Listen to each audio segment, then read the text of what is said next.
как се регулират фарове на паркинга на Kaufland. Първо намираме си стена и равен паркинг и хубаво да има и такава линия, която е перпендикулярна на стената, да може да се ориентираме спрямо нея.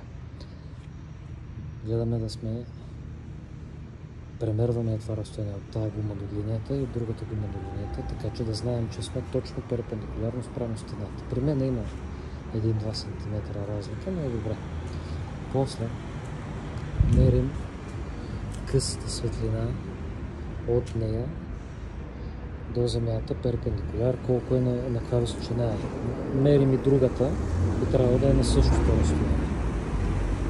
След това мерим от късата светлина насам, настрани, да видим колко е до ето тази линия, както и до другата. В случая до другата е по-далече, но няма значение.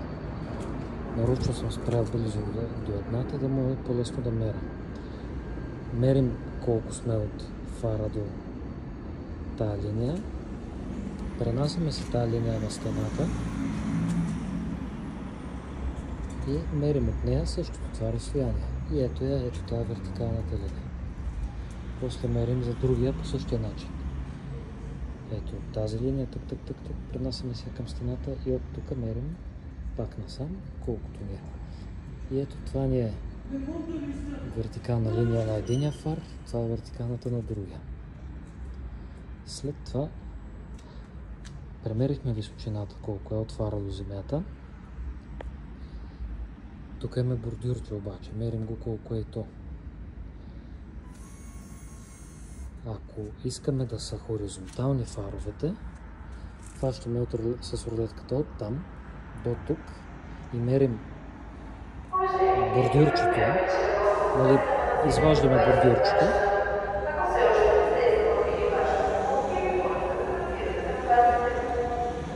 Да изчакаме тази да спре да говоря.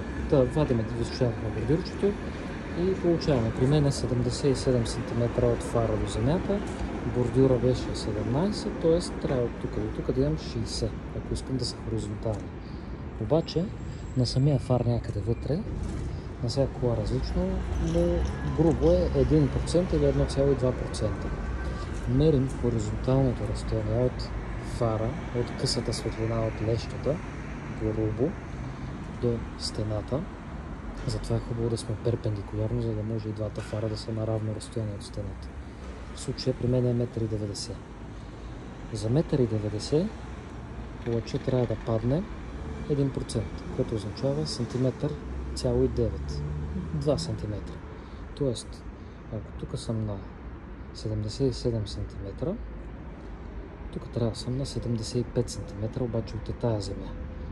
Като махнем тези 17, става на 58 от ето това нещо, тротуарче, бордюрче, докато да мерим, тук слагаме 58, ето го кръстчето. На другото също 58, кръстче. И съм сложил и хартиено тиксо, за по-лесно да го виждам. Включваме фаровете.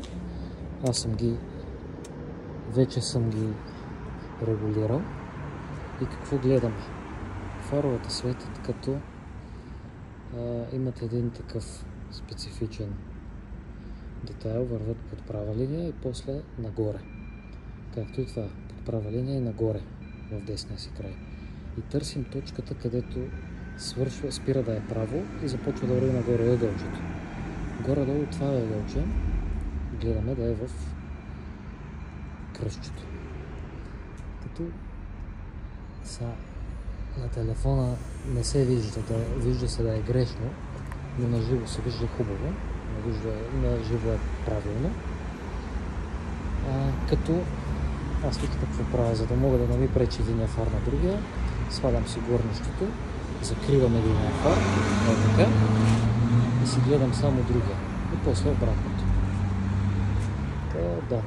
И само за сравнение, дългите не светят грам хубаво. Бая на високо, особено десния. Него ще видим как мога да го регулирам, но късите поне са супер.